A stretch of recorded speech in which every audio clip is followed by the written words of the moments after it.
Ahí está. Bueno, la última clase entonces habíamos visto un poquito el tema de, bueno, cómo se administraba, ¿sí? Habíamos hablado de esto de las catexias, ¿no? Cómo se dividía el test, cuál era la consigna, el por qué de repente el cambio de la mecánica o del cuestionario, ¿sí? Recuerdan que habíamos hablado que primitivamente había una pregunta, digamos, que era si usted dejara este mundo y tiene que volver, ¿en qué le gustaría? Bueno, entonces estaba este tema de las fantasías de muerte, ¿no? Y demás, que no era aconsejable, entonces se había cambiado un poco la consigna, y la consigna era ahora directamente, bueno, si usted no fuera una persona, ¿qué es lo que más le gustaría hacer? En el caso de las catexias positivas, ¿m? Y en el caso de las negativas, si usted no fuera una persona, ¿qué es lo que menos le gustaría hacer? Habíamos hablado de que tenía que tomarse el tiempo, ¿sí? Que emplea cada uno de las personas, digamos, a las que se hace el cuestionario. Y el cuestionario desiderativo lo que busca básicamente es indagar un poco sobre lo que tiene que ver con las identificaciones que el sujeto hace, es decir, cómo está esa estructura yoica, ¿sí? O ese yo, y qué elementos, digamos, pone de manifiesto o pone en juego, ¿no es cierto?, con una determinada identificación o una determinada elección de un símbolo que hace. Y además ver también cuáles son los mecanismos que el sujeto utiliza en la elaboración de las respuestas, ¿sí? A esto le decíamos entonces, se hace la pregunta, se toma el tiempo, se pasa a la pregunta siguiente, hasta terminar las catexias positivas, después continuamos con las negativas, y lo mismo hasta terminar las catexias negativas, ¿sí? Después habíamos visto un poquito los criterios que había que tener en cuenta, ¿sí? Esto es lo que sucede, por ejemplo, con la primera disociación instrumental, la segunda disociación instrumental, ¿sí?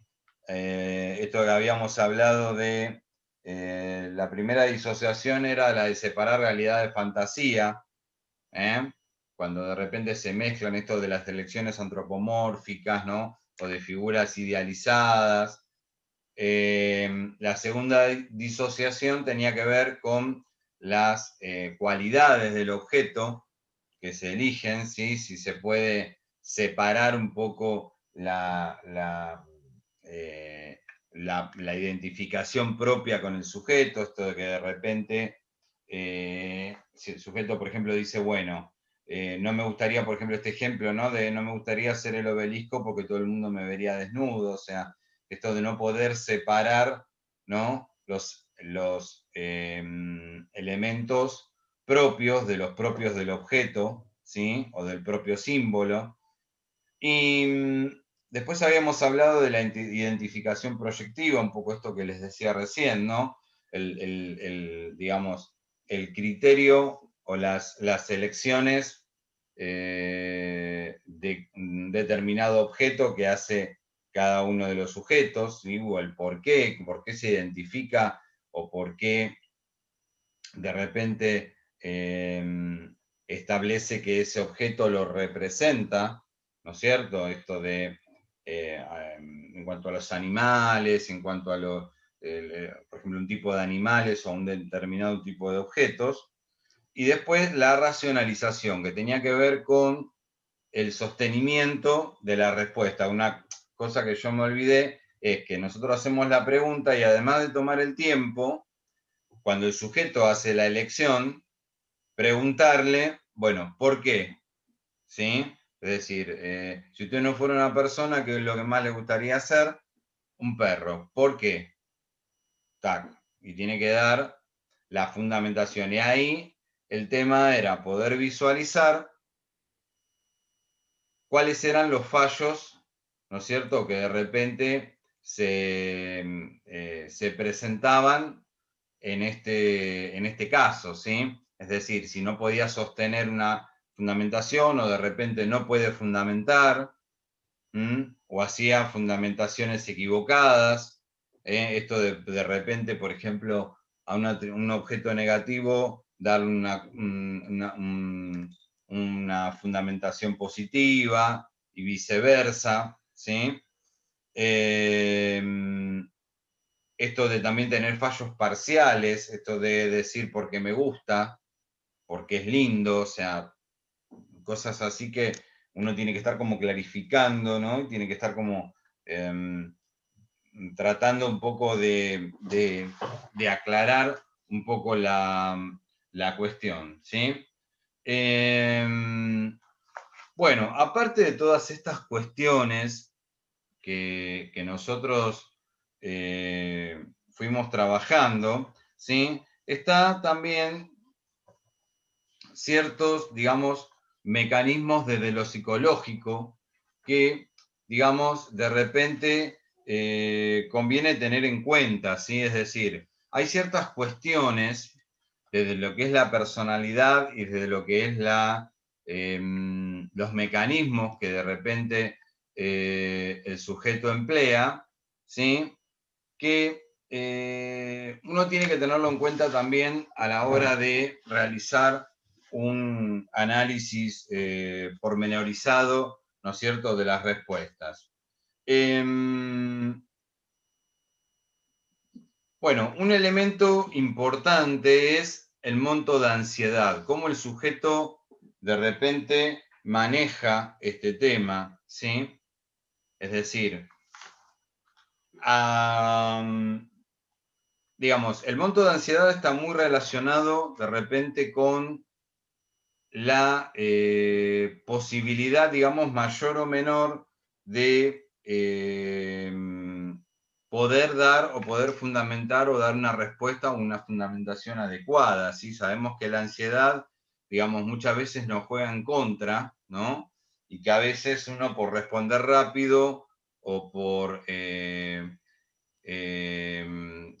digamos, terminar rápido con la tarea, a veces pasa que la ansiedad hace decir cualquier cosa o hace hacer, digamos, una fundamentación bastante errónea. Entonces, la idea es poder igualar o poder evaluar, perdón, lo que sucede con el manejo de la ansiedad, ¿sí?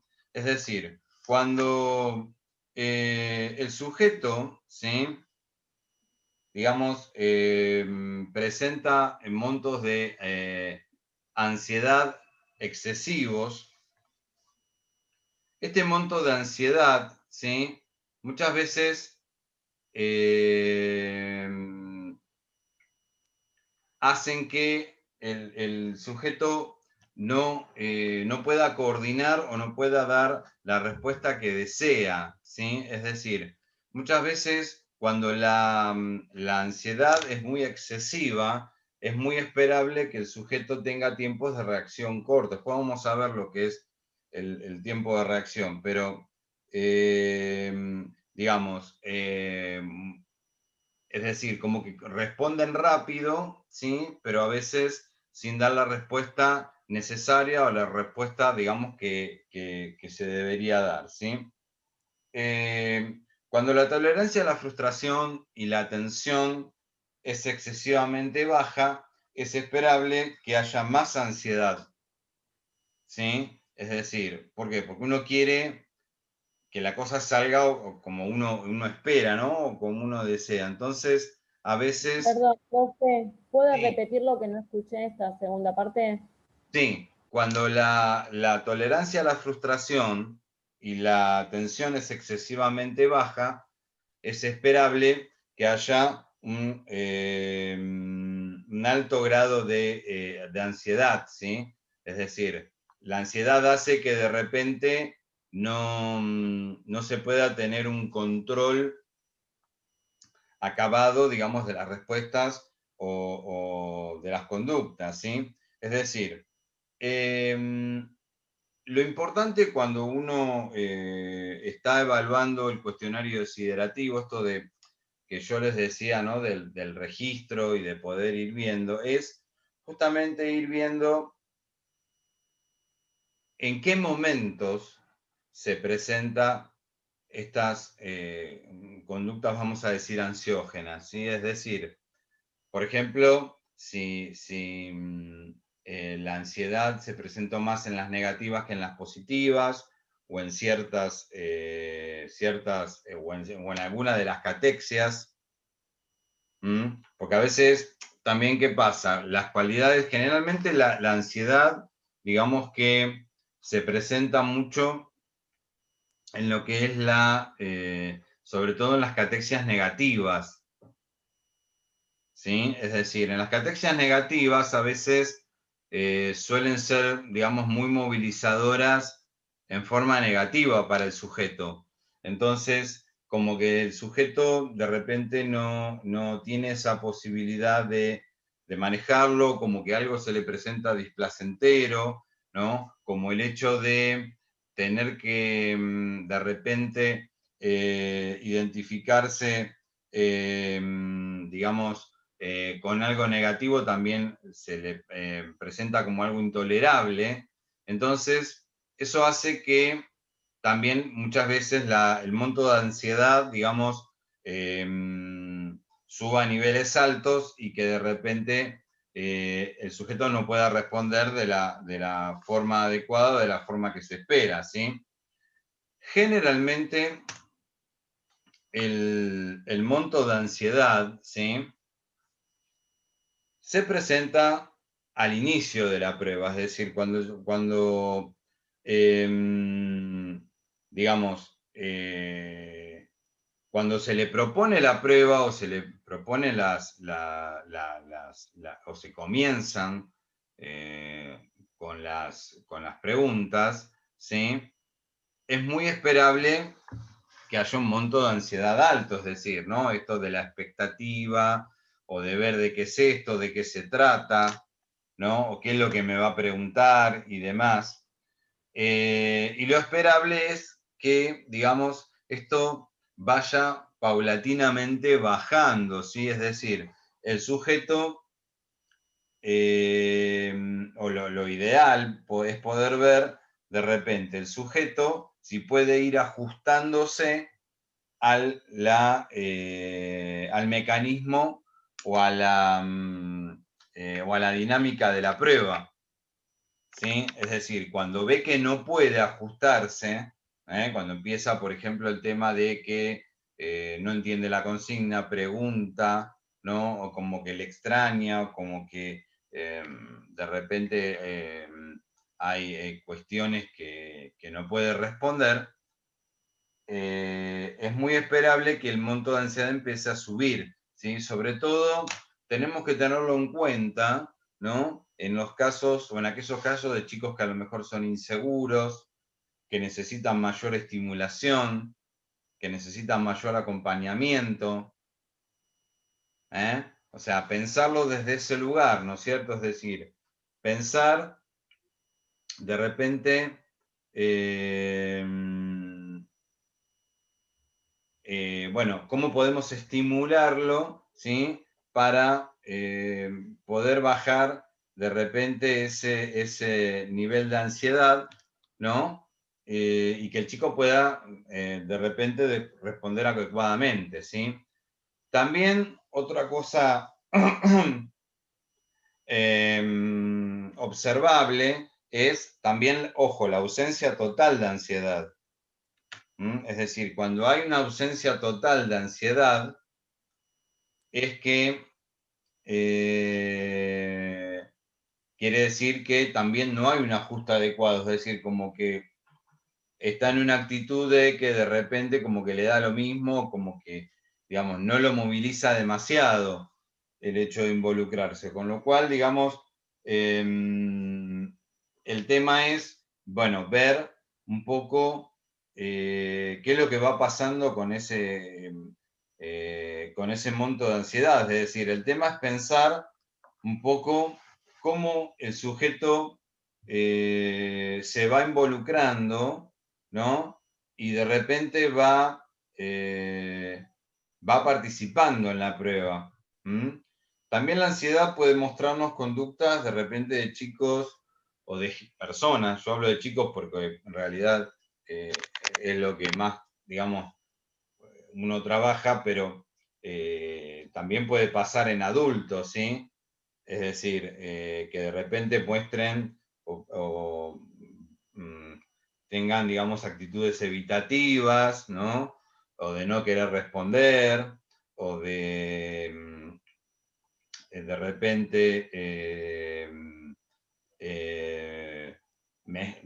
no poder coordinar una respuesta. O sea, este tema, ojo que en los adultos también es muy visible, ¿no? Cuando el adulto te quiere evitar, ¿no? O quiere no contestar o evita contestar, el problema es que uno no puede, digamos, terminar de vislumbrar, digamos, por dónde pasaría la problemática del sujeto, pero por lo tanto hay un monto de ansiedad también importante puesto de manifiesto en esa prueba o en este cuestionario, por lo cual la cuestión pasa por ver, bueno, ¿por qué se genera esa ansiedad? ¿Sí? O sea, ¿qué mecanismo desde lo psicológico, ¿sí?, hace que el sujeto actúe de esta manera, ya sea con niveles altos, como les decía recién, o de repente con un grado más o menos de desinterés o no demasiado, o una ausencia total de la ansiedad. Es el chico que, bueno, ¿cuándo terminamos? ¿Ya está? ¿Sí? Esa es la ausencia total de ansiedad, es un trámite. Es esa actitud, digamos, de alguno de los sujetos. Ahora, si se corta, nos volvemos a conectar, ¿sí? Bien, ahora, otro elemento, ¿sí?, que yo más o menos lo nombré así o lo marqué así al pasar,